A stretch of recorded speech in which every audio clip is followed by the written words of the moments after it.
Trouble at mill. Oh, no. Well, old Crossbeam's gone out to school and settle. What on earth does that mean? I don't know. Mr. Wentworth just told me to come in here and say that there was trouble at the mill, that's all. I didn't expect a kind of Spanish Inquisition. Nobody expects the Spanish Inquisition. Oh, I didn't expect the Spanish Inquisition.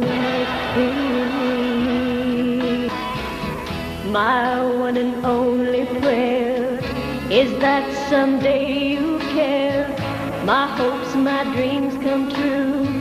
My one and only you. How do you plead? We're innocent. Cardinal!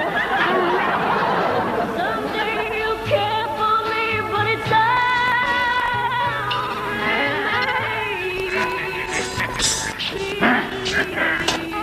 Confess the heinous sin of heresy. Reject the works of the other. 2 last chances. And you shall be free. 3 last chances you have. 3 last chances. my life I give. Poke her with the soft cushions. Confess. Put her in the comfy chair. Now, you will stay in the comfy chair until lunchtime.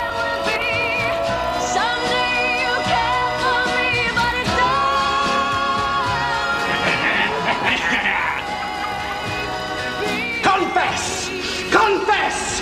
Confess! I confess! Not you!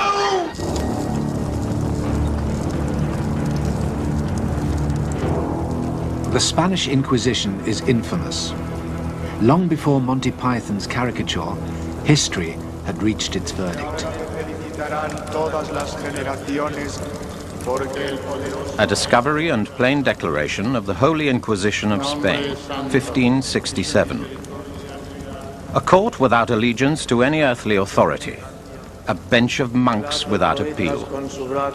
There is nothing else in the world to go beyond them in their most devilish examples of tyranny. Indeed, they do so far exceed all barbarousness, a man cannot more aptly liken them than to that which they most closely resemble, and from whence they proceed, their sire, Satan himself.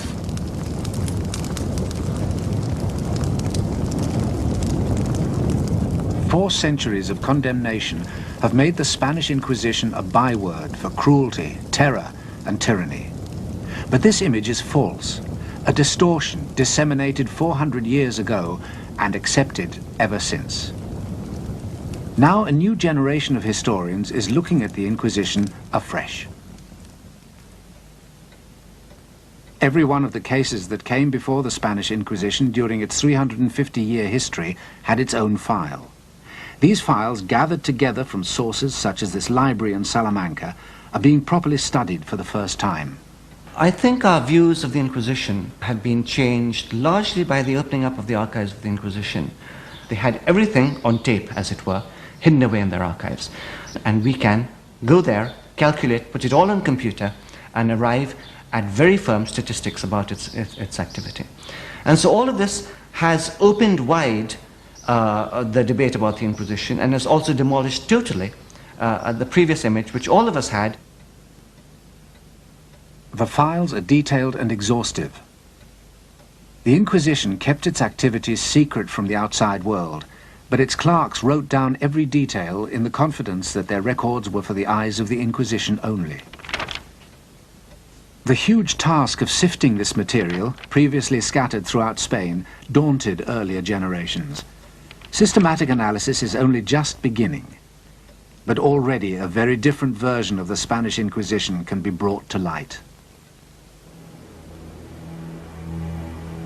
The Spain that gave birth to the Inquisition in the 15th century was barren and isolated on the fringe of Europe, half of its land unproductive, half barely sustaining a meager living, a monotonous, burning plain.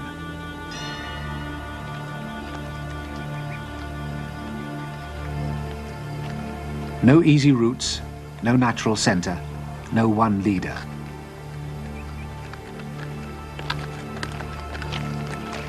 Spaniards could only dream of Hispania, the country that had been united during the days of the Roman conquest. All that was to change.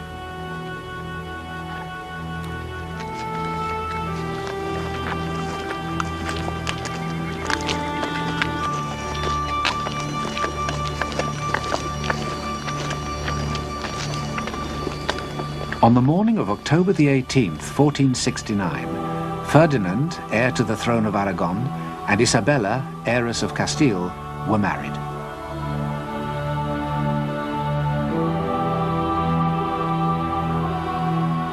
Their wedding ended centuries of rivalry between the two Spanish kingdoms and would unite the country. Spain, for so long merely a name on the map, had become a historical fact. The itinerant royal court often convened in the city of Avila, here at the monastery of Santo Tomas, its facade triumphantly incorporating an H for the reunified Hispania. But for Ferdinand and Isabella, there could be no political unity without religious unity. They were called the Catholic kings and vowed to rule a Catholic Spain. Pressure was exerted on Spain's large Jewish population to convert. Many did. But traditional Christians were suspicious that these conversos were practicing their former religion in secret.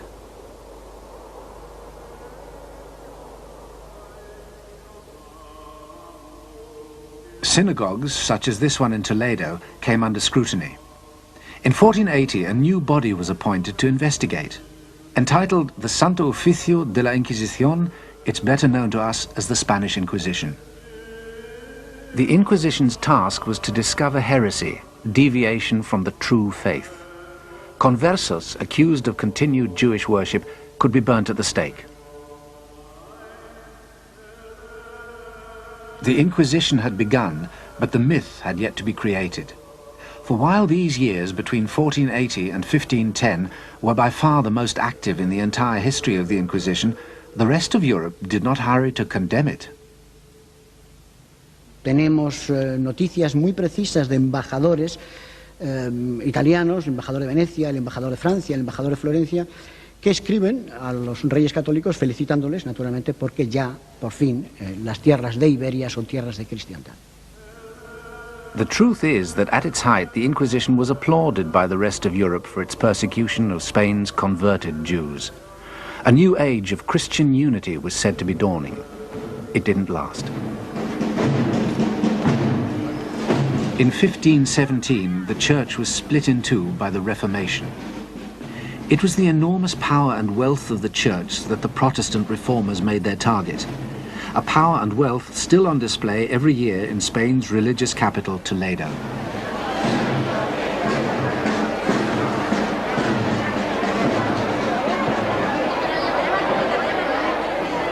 Until then, priests had been the unquestioned mediators between God and the sinful world, essential to salvation. But the reformers declared that men came to God by faith alone, sola fide.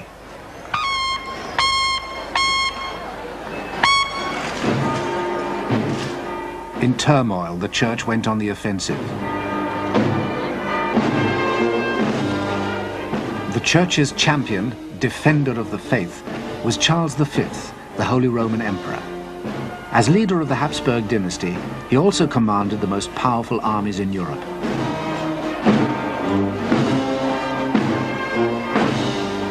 But Charles was more than just a Habsburg. As Ferdinand's grandson, he ascended to the throne of Spain, putting that country at the forefront of the defense of the faith. At the Battle of Mühlberg in 1547, his enemies were virtually annihilated.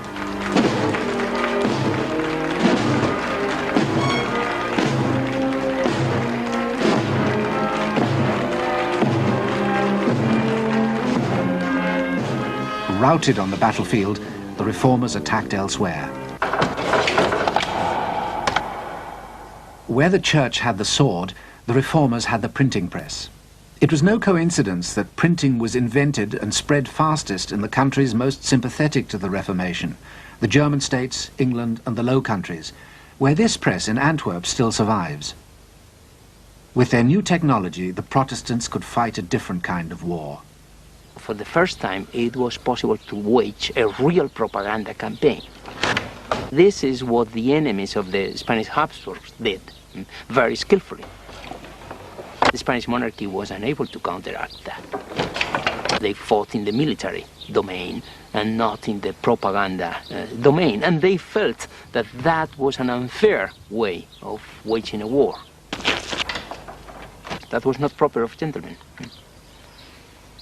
Gentlemen fought with weapons, not with leaflets, not with ideas. This scum of barbarians, this mongrel generation, Spain, is and ever hath been the sink, the puddle, and filthy heap of the most loathsome, infected, and slavish people that ever lived.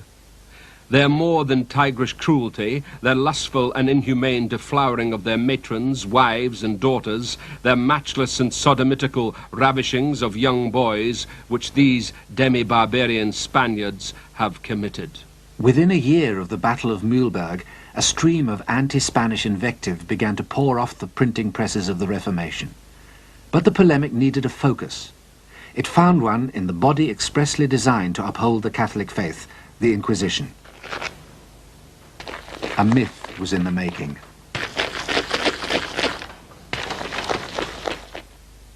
All the different accusations came together in this document, a discovery and plain declaration of sundry subtle practices of the Holy Inquisition of Spain, printed in 1567. Within the year, it was translated into English, French, Dutch, and German.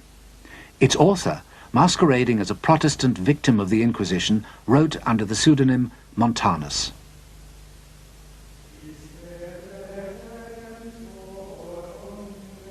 By identifying with the victim, Montanus brought the supposed horrors of the Spanish Inquisition vividly alive. It is his work which introduced to the world an image of the Inquisition which has persisted ever since.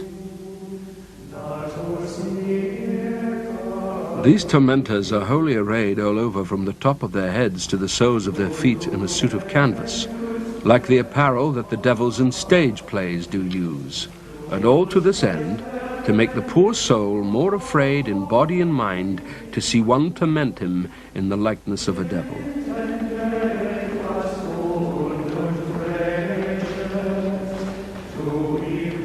Montanus contributed decisively to what became known as the Black Legend. The Black Legend is the name given by the Spaniards to the image created by their enemies, according to which they were greedy, cruel, tyrannical, and especially intolerant in religious terms.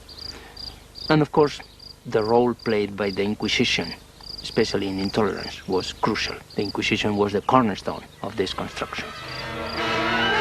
In the early years of the 16th century, to combat the rising tide of religious unorthodoxy, the Pope gave Cardinal Jimenez of Spain leave to move without let or hindrance throughout the land in a reign of violence, terror, and torture that makes a smashing film. This was the Spanish Inquisition. Es un experto en derecho y forma parte del conjunto de la administración. Lo del clérigo fanático no es más que producto naturalmente de muchas interpretaciones un tanto sesgadas de la propia historia de la Inquisición, claro. There were career men who didn't even have to be priests. In the early period of the Inquisition, we have examples of some inquisitors who were not even priests. They were simply lawyers trained at the university. And then they would use the Inquisition merely as a career which could be a stepping stone maybe to another career. This more humdrum reality can be seen in early illustrations of the Inquisition at work. But bureaucrats make boring copy. Montanus' version relied on the Gothic drama of hooded fiends. It was not enough for the Inquisitor to be portrayed as a religious fanatic. He had to have a further interest: torture.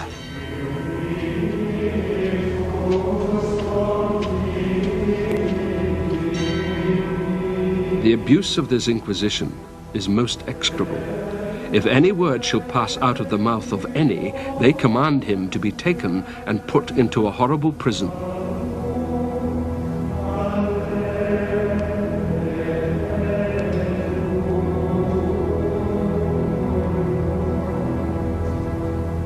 Add to the horrors of the prison the injuries, threats, whippings and scourgings, irons, tortures and racks which they there endure. Murdered by long torments, their whole days together treated more cruelly out of all comparison than if they were in the hangman's hands to be slain all at once. Montanus associated the Inquisition forever with the horrors of the torture chamber. In time, even these stories of repeated cruelty began to pall. The propagandists turned to stories of more ingenious sadism. One of them surpassed the others in fiendish ingenuity. Its exterior was a large doll, having the appearance of a beautiful woman. A semicircle was drawn around her, and the person who passed over this fatal mark touched a spring, which caused the diabolical engine to open. It immediately clasped him, and 1,000 knives cut him in as many pieces.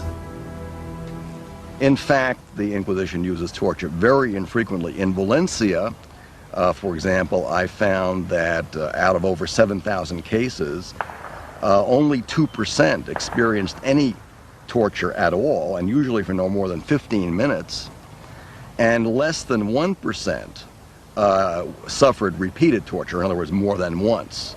I found no one suffering torture more than twice. We find, comparing the Inquisition, merely within Spain with other tribunals, that the Inquisition used torture less than other tribunals. And if we compare the Inquisition with tribunals in other countries, we find that the Inquisition has a virtually clean record in respect of torture. During the same period in the rest of Europe, vicious punishments could be prescribed for an enormous number of different offences. In England, you could be executed for damaging shrubs in public gardens. If you returned to Germany from banishment, you could have your eyes gouged out.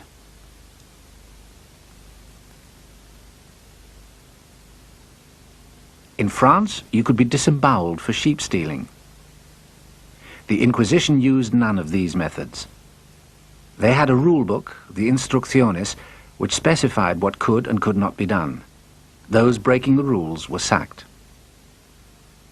So the Inquisition did not, as alleged, roast their victims' feet, or brick them up to languish for all eternity, or smash their joints with hammers, or flail them on wheels.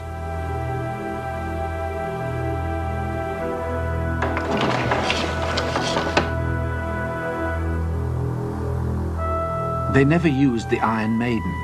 This Iron Maiden, one of only a few examples to survive, was built in Germany. The Inquisitors didn't ravish their female victims, although a rich and undeniably popular tradition suggests that they did.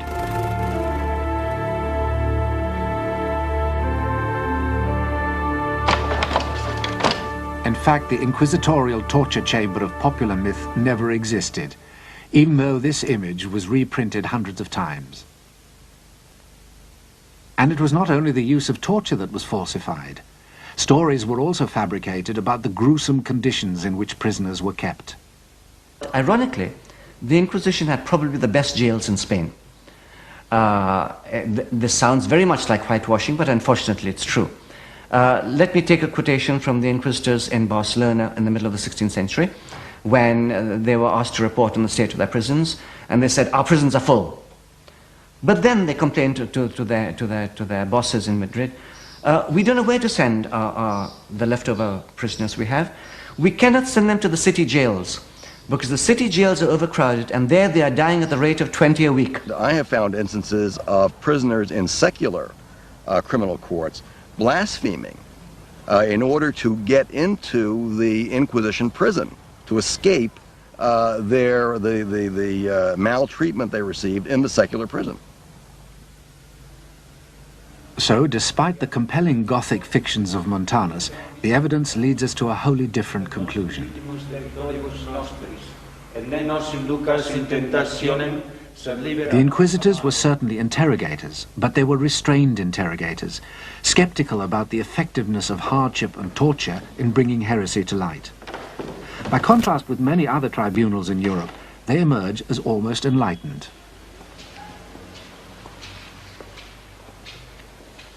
El caso más singular, por ejemplo, es el caso de la brujería. El Tribunal de Santo Oficio fue extraordinariamente benigno con el tema de la brujería, mientras que otras justicias europeas, justicias ordinarias y justicias eclesiásticas, no tuvieron ni mucho menos la misma consideración con este tipo de delito. Proclama mi alma la grandeza del Señor. Whatever crime they were investigating, the inquisitors went by the book.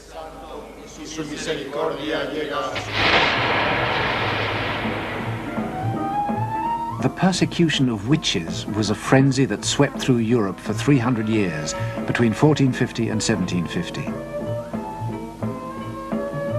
At the merest accusations of a fantastical offense, sleeping with the devil or bearing his children, women were brutally tortured or burnt at the stake. The depravity of their alleged crimes was cited to justify this brutal response.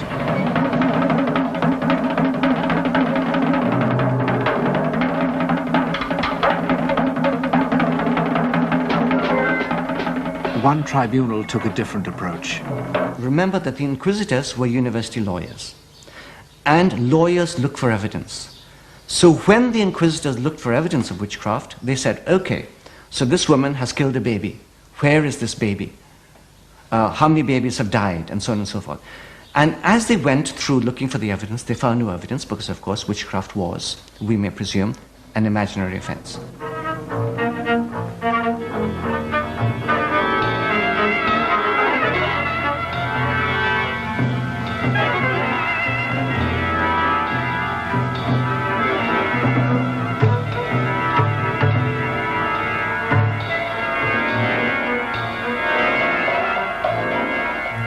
While the rest of Europe reacted with horror, the Spanish Inquisition declared witchcraft a delusion.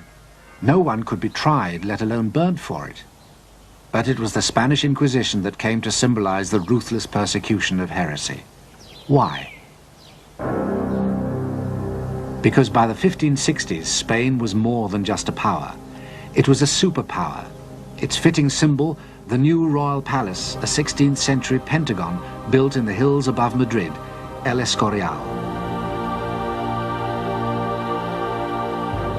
This vast structure, comprising miles of marbled corridors, was built by Charles V's son and successor, Philip II.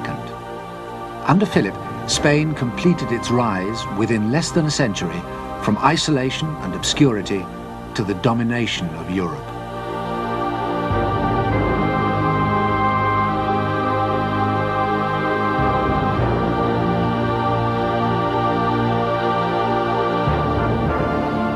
Philip was at the pinnacle of earthly power, but like his father Charles, he had a higher loyalty.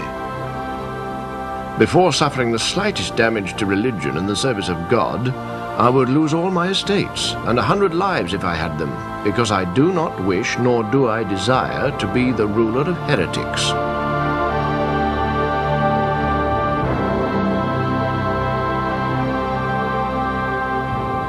Confronted by such fervor and strength, Spain's enemies changed tack. Their new target would be the king himself. Philip II is an excellent example of the distortions and the creations, very successful creations in this case, of the Black Legend. Philip II was presented as a monster. That's an example of the cruelty of the Spanish race. Philip II really, his policies are perfectly debatable. Personally, I don't like him, but he was no more of a monster than, say, Henry VIII of England. And Henry VIII, nevertheless, was cleaned up in order to be presented as a fit champion of Protestantism. Philip took no such trouble with the presentation of his image, believing it beneath his dignity. He paid dearly for it. In 1568, the year after Montanus was published, a chance incident played into the propagandist's hands. The king's son, Don Carlos, died suddenly. Suspicion lighted on Philip, and it was claimed that he had not acted alone. Among the aspects of the Black Legend, which became very current in the 16th century onwards, was that the Inquisition had encouraged the King of Spain, Philip II, to kill his own son, to execute his own son, for reasons which the king knew best and which the inquisitors knew best.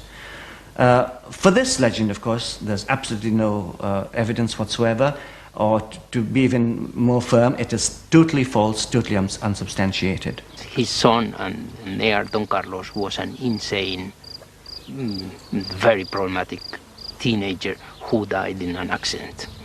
But Don Carlos became something like a champion of freedom, and he was the protagonist of many plays and dramas and novels in the 17th and 18th century, the most famous of which was by Schiller, later converted into a beautiful opera, by the way, by Giuseppe Verdi.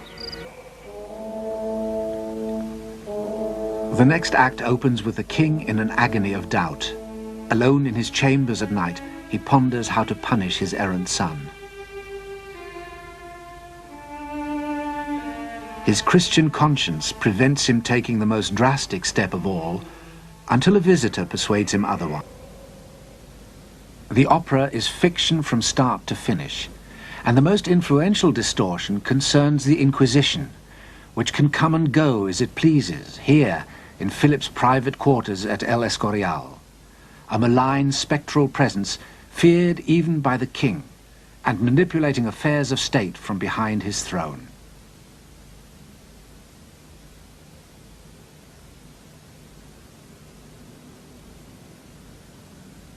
The death of Don Carlos was a godsend for the mythmakers. In reality, the Inquisition was no more the power behind it. It was not that the Inquisition was without influence. The showpiece displays of its status were grandiose occasions held in the main squares of the cities, such as this one in Madrid. These ceremonies, where heretics were sentenced, were known as acts of faith.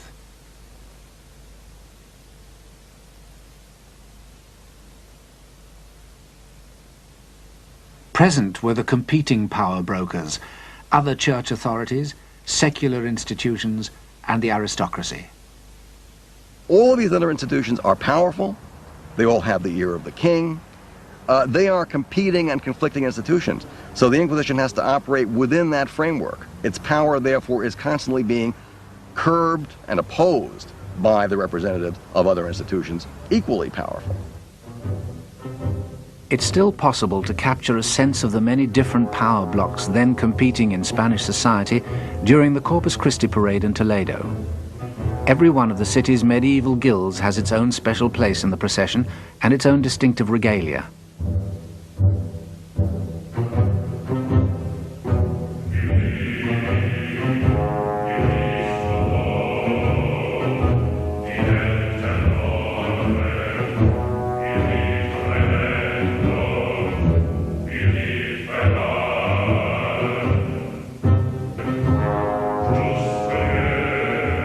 Such limitations, however, were as nothing compared to the difficulties encountered by the Inquisition outside the city walls.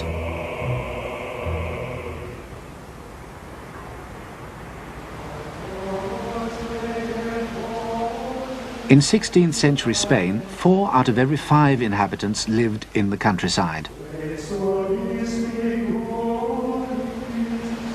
The Inquisition was divided into 20 tribunals. Each of them had to cover thousands of square miles. Yet each tribunal had no more than 2 or 3 inquisitors and a handful of administrative clerks. Contemporary accounts reveal that the inquisitors detested and often shirked their sorties into rural Spain. In winter, the roads were impassable, so visitations often had to be undertaken in the burning heat of summer.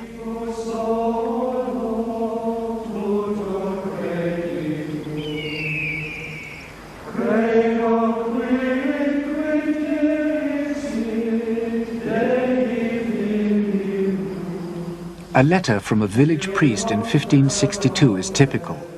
This village, he wrote, does not know the Holy Inquisition. Era muy difícil controlar las áreas rurales, absolutamente imposible. Y de hecho, cuando lo intentó, se encontró con enormes dificultades.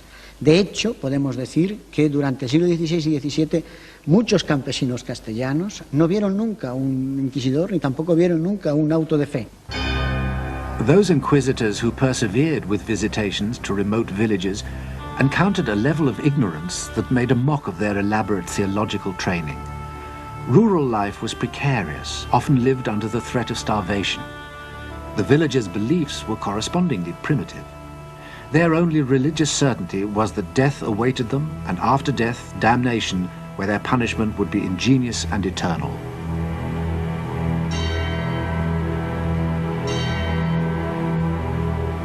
But the gulf between the Inquisition and rural Spain was even deeper than appeared at first sight.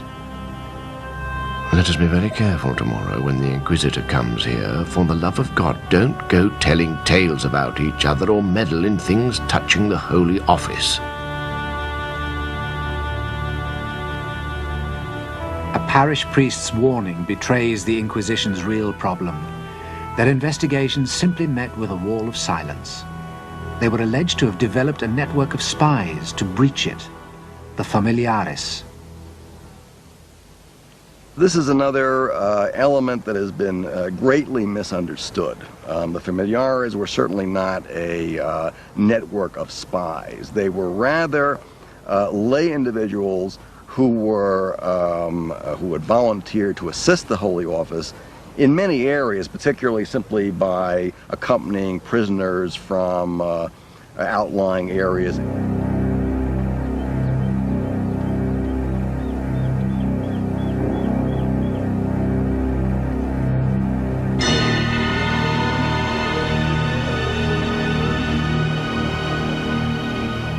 The least credible parts of the myth of the Inquisition, I suppose, are those relating to its image as being a super omnipotent institution capable of controlling the thoughts and minds of people. These inquisitors had no power to control society in the way that many historians have imagined that they had. They had no power, they had no function, they didn't have the tools to do the job. And we, in falsifying the image, have given them the tools which have never existed. Powerless in the country, overshadowed in the city, the real Inquisition is scarcely recognizable from its myth. But it is Verdi's vision which persists of an Inquisition which can command a king and force a subject people to kneel in fear before it.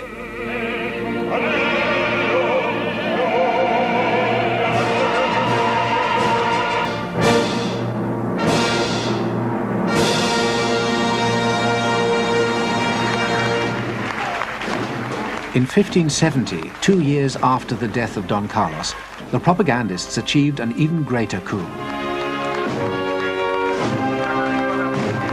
The Spanish armies occupying much of Europe were alleged to be paving the way for the introduction of the Spanish Inquisition.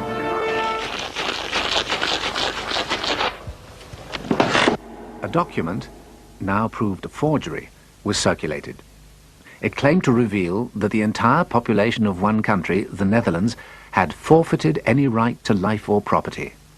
Here was an Inquisition bent on mass killings to punish heresy. It's when we look at the figures for executions, only dealing with executions as distinct from the psychological impact of the Inquisition, that we come up against a very remarkable fact, namely that in 16th century Spain, and dealing only in terms of Protestant heresy, fewer people died for heresy in Spain than in any other Western country. The Inquisition, for example, in the whole of the 16th century, maybe executed something like about 40 or 50 people at the outside in the whole of Spain, in the whole of the 16th century, and that includes, of course, the whole of America as well. Whereas within a small group of years, which are the reigns of Queen Mary and Queen Elizabeth, we get at least the execution of 400 English people at the hands of, if we may call it, the English Inquisition, namely the English authorities who are in charge of executing people of the opposing religion. And we get the same figures in other countries. We get the same figures in France, where admittedly it was a Catholic authority. They executed something in the course of 5 or 6 years, they executed something like about 300 people. And so whichever country we look at, we find that the number of people who died for heresy in Spain, or for religious persecution of any sort, here I'm including also the conversos, is minimal compared to other countries. So that really, if every country is living in a glass house, none of them could throw stones, because Spain had the cleanest reputation in terms of killing off heretics than any other Western European nation. This conclusion is based on the statistical research currently being conducted in the Inquisition's archives. Indeed, it's now possible, on the basis of research done by academics such as Professor Jaime Contreras, to arrive at a scientific estimate of the total number of victims of the Spanish Inquisition.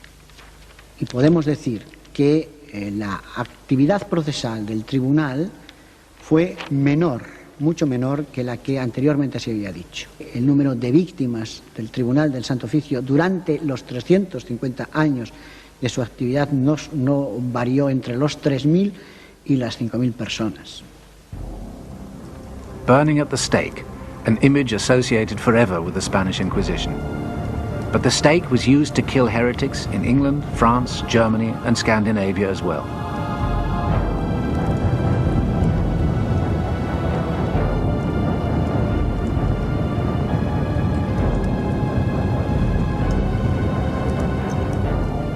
Across the whole sweep of early modern Europe, heresy was hunted down and punished.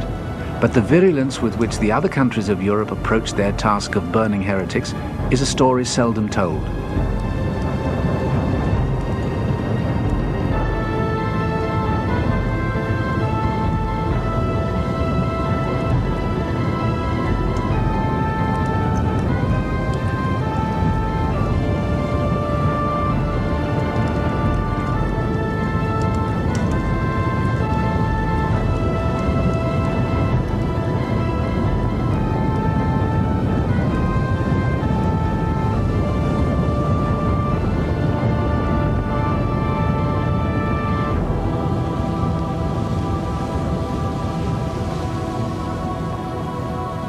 Myth can only be destroyed by fact, and the fact is that between 3,000 and 5,000 people perished at the hands of the Inquisition.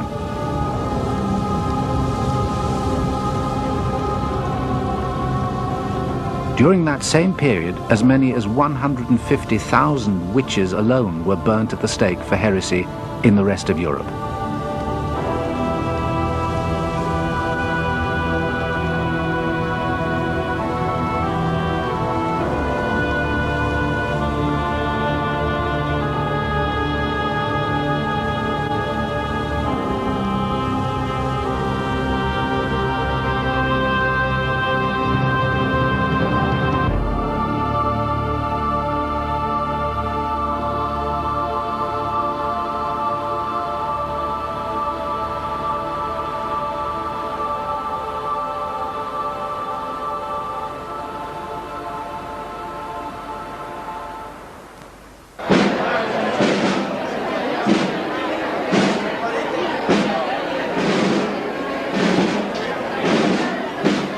The spectacular rise of the Spanish Empire was to be followed by an uneven but inexorable fall. In the 17th century, the flow of gold and silver from the Americas, which had funded the empire, slowed to a trickle. The state plunged repeatedly into bankruptcy, and the Spanish territories in Europe were relinquished one by one.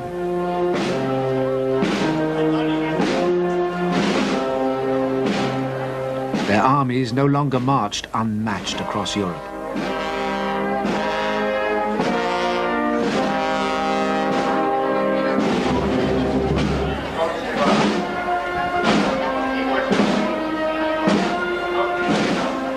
If Spain's power had been responsible for the myth of the Inquisition in the first place, it might be thought that the myth would disappear as Spain reverted to obscurity. But it didn't. Instead, the Inquisition, a versatile scapegoat, was promptly blamed for Spain's decline as a land as well.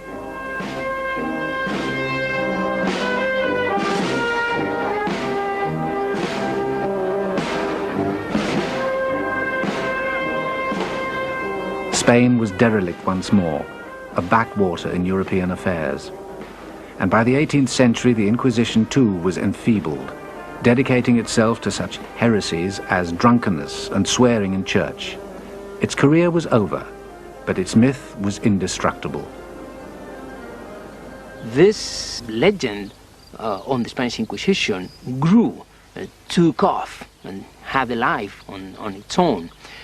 And throughout the centuries, it became more and more divorced from reality. In the 18th century, for instance, when Voltaire was crying against the crimes of the Inquisition really was killing nobody. There were no burnings or anything like that in the 18th century. And in the 19th century, when the Inquisition disappeared, they hadn't killed anyone for a very long period of time. The Inquisition was eventually wound up in this backstreet of Madrid. Yet its supposed horrors were being more vividly presented than ever. The Spanish painter Goya depicted its abuses to satirize the corrupt Spanish government of his day.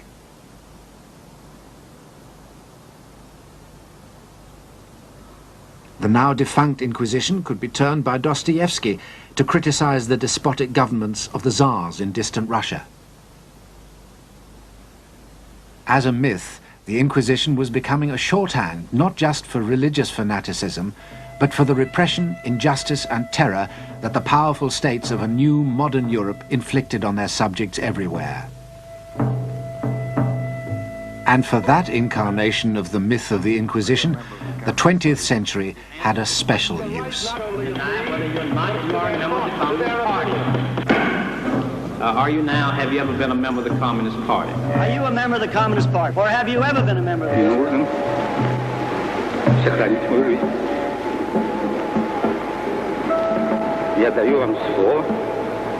I ask you again, are you now, or have you ever been a member of the Communist Party? Do you refuse to answer whether or not you are now, have ever been a member of the Communist Party? You can answer the question, yes or no. Get rid of this thought. Rid of it. Quickly, before it's too late. That is not the question. Double think. Practice it. The party says the earth is flat. True. That's true. Can be controlled. The party says 2 and 2 make 5. True. That, in my opinion, is the basic answer. No. An aroused public opinion. Not no. Forget it. To act on a local level. Forget it, you forgot. Through local law enforcement authorities to wipe out the menace. Comrades, attention! Our beloved leader, Have you ever been a member? Are you now, have you ever been a member of the Communist Party? No. Ask him the next question. Ask him the next question. No. Ever been a member of the Communist Party? That's not the question. Am I by any chance addressing a senior dignitary of the Spanish Inquisition? Te gusta la mucha de la Inquisición. Good. Because if I am, I wish to make it quite clear that I am prepared to tell you absolutely anything.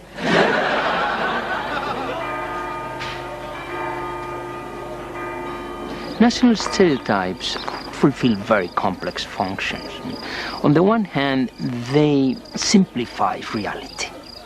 And reality is too complex for the human mind, and we all love simplifications.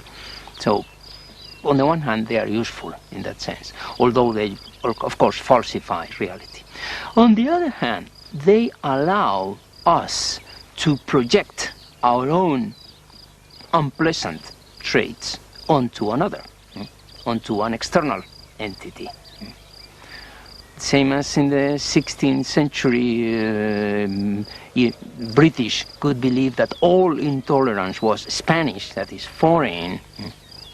Well, we can believe in the 20th century that all fascist or Nazi tendencies are German, when we should know that we all have Nazi tendencies, and we should fight our own unpleasant traits instead of projecting them onto another. But it's much more gratifying to expel them.